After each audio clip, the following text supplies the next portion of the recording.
Hello friends, super computer में आप सभी का स्वागत है। आज का टॉपिक है एक्सेल बेसिक, यानी एक्सेल को ओपन करने के बाद जो विंडो ओपन होता है उसमें वर्कशीट किसको कहते हैं, कॉलम क्या है, रो क्या है, उसको बारीकी से जानेंगे हम लोग। किस कितने नंबर ऑफ कॉलम होते हैं, नंबर ऑफ रो क्या कितने होते हैं, फर्स्ट रो से लास्ट रो पे कैसे जाएंगे, ये सारे डिटेल्स हम लोग आज के वीडियो में देखेंगे। तो वीडियो को आप लास्ट तक जरूर देखें। सबसे पहले एक्सेल को ओपन करेंगे। ओपन करने के लिए विंडोज की के साथ आर प्रेस करें और टाइप कर दें एक्सेल।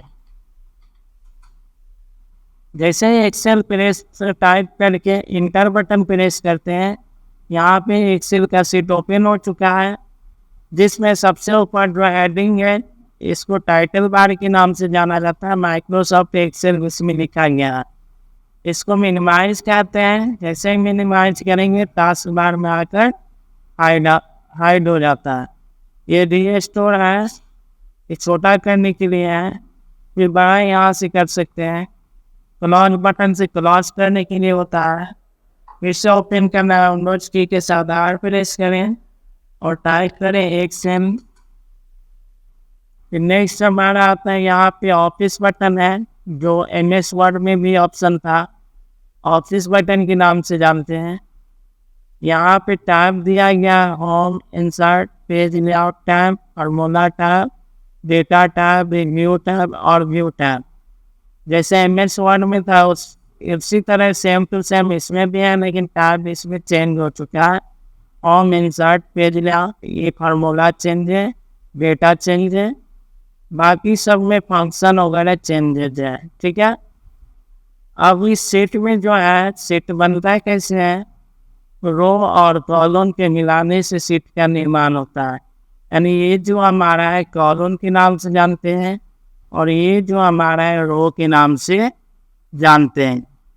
यानी जो खंड खंड दिख रहा है आपको, इसको सेल कहते हैं। अगर कोई पूछेगा इसका सेल एड्रेस क्या है, तो यहाँ ऊपर देखेंगे हम कॉलम का एड्रेस और रो का एड्रेस। कॉलम का एड्रेस भी यहाँ पे जे टाइप किया गया, यानी जे है, और यहाँ 15 है, तो इसका सेल एड्रेस J15 हो जाएगा।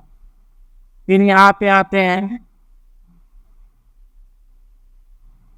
E और 8, इसका सेल एड्रेस E8 हो जाएगा। इसका कोई पूछेगा तो देखेंगे ऊपर हमारे M है और लेफ्ट साइड में 15 में M15। इस तरह करके अलग अलग जिस सेल में माउस है उसका सेल एड्रेस हम बता सकते हैं। इसको करंट सेल के नाम से भी जानते हैं। नहीं तो माउस क्लिक करेंगे, यहाँ पे भी सेल का एड्रेस बता रहे हैं हम, A4CA D6, इस तरह करके सेल एड्रेस बता सकते हैं। सेल बनता है कैसे, रो और कॉलम के इंटरसेक्शन से सेल का निर्माण होता है। जैसे ये लाइन हो गया कॉलम और ये लाइन हो गया रो, ये दोनों जब आपस में मिलते हैं तो हमारा सेल बनता है। इसी को वर्कशीट, पूरे पेज को हम लोग वर्कशीट के नाम से जानते हैं। बाय डिफॉल्ट 3 वर्कशीट इसमें होते हैं, शीट 1, शीट 2 और शीट 3।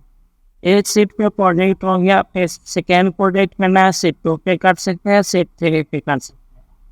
इस तरह करके शीट इसमें दिया गया है। ABCD जो है ये कॉलम के नाम से जानते हैं और 1 2 3 को रो के नाम से जानते हैं। जो रो होते हैं, रो की संख्या अगर पूछता नंबर ऑफ रो कितने होते हैं, तो नंबर ऑफ रो होते हैं 10,48,576। यानी नंबर ऑफ रो कितना हो गया, 10,48,576। और नंबर ऑफ कॉलम कोई पूछता है तो आप उनको बताएंगे 16,384। ठीक है। अब कैसे पता चलेगा कि रो की संख्या 10,48,576 है या मिस्टेक हो गया है 76 करेंगे, तो आप कंट्रोल के साथ डाउन एरो की प्रेस करें कीबोर्ड से। यहाँ देखिए 10,48,576 पे आ गए। इस कंट्रोल के साथ अप एरो प्रेस करेंगे, फर्स्ट में आ जाएंगे 1 पे। अगर हमको कॉलम पता करना है तो कंट्रोल के साथ राइट एरो की प्रेस करें। यहाँ पे देखना है XFD पे जाके समाप्त हो रहा है, यानी XFD हमारा 16,384 नंबर का होगा। अब कैसे पता करेंगे कि 16,384 है? तो आप यहाँ पे इसको जैसे ही राइट की तरफ ले जाते हैं, यहाँ से देखिए जेड के बाद फिर स्टार होता है A B A C, फिर AZ के बाद फिर B इस तरह B स्टार्ट हो गया, B इस तरह जाके लास्ट XFD पे समाप्त होता है।